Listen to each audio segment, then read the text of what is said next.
Fred Eboko, je suis né à Paris, je suis français et camerounais, je suis père de 2 enfants, je suis chercheur à l'IRD, qui est l'Institut de recherche pour le développement, qui est basé à Marseille, qui est un institut public français. Je travaille en particulier sur les politiques de santé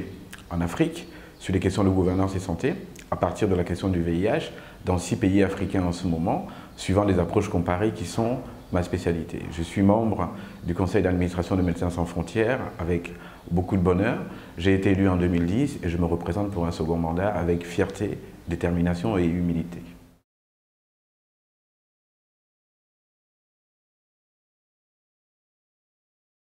Les défis que MSF doit relever sont multiples et multidimensionnels. Ils sont liés à la croissance exponentielle du mouvement dans un monde qui lui-même est en pleine mutation. Alors, il faut en retenir juste quelques-uns. Moi, je retiens tout ce qui concerne l'accès aux médicaments dans les pays les plus démunis, pour les populations les plus en détresse. Et à ce niveau-là, MSF doit continuer à jouer un rôle de leader en matière d'accès aux médicaments, contre le sida, contre le paludisme, en étant dans tous les lieux de plaidoyer et de mobilisation internationale où on se bat pour que les médicaments puissent être accessibles pour les patients les plus démunis sur la planète.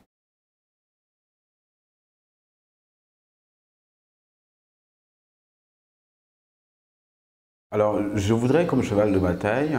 agir sur le fait que le sentiment de coupure que peuvent ressentir certains personnels qui se sont investis pour MSF sur le terrain soit atténué, diminué, de telle sorte qu'ils sachent qu'ils font partie de cette grande maison avec ces réussites internationales qui vont incarner eux sur le terrain. MSF, c'est une entreprise, MSF est aussi une association, MSF est une organisation non gouvernementale médicale qui agit souvent en situation d'urgence.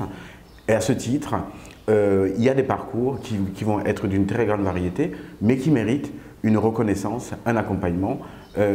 pour lesquels nous pouvons nous investir de telle sorte que quelqu'un qui sortirait de MSF après une mission, après un travail qui est souvent remarquable, puisse avoir la garantie qu'on garde un œil sur lui et que ces autres expériences valorisantes qu'il pourra avoir au cours de son activité puissent à un moment donné lui servir à revenir à la maison. Et cet accompagnement-là va être un de mes chevaux de bataille au cours de mon prochain mandat si je suis élu.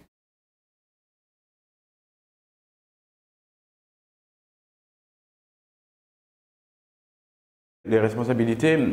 d'un membre du CA sont de contribuer à la réflexion, à la vision du mouvement, mais aussi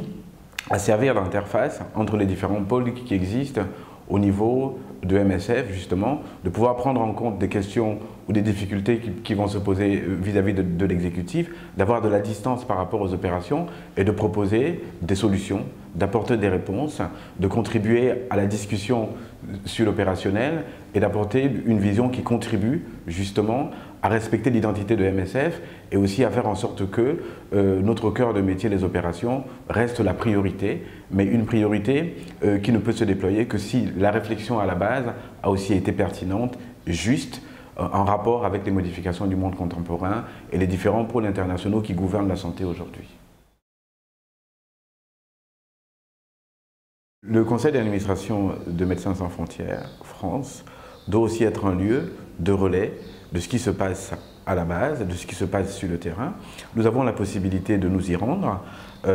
Il faudrait qu'on le fasse plus et qu'on relaie mieux ce qui se passe sur le terrain, vis-à-vis des difficultés, vis-à-vis des avancées. Nous devons être vis-à-vis des terrains une interface qui permette aussi de discuter, de prendre de la distance vis-à-vis des grands enjeux de MSF et de rester connecté aux réalités de ceux qui travaillent et de ceux qui incarnent MSF sur les différents terrains d'opération.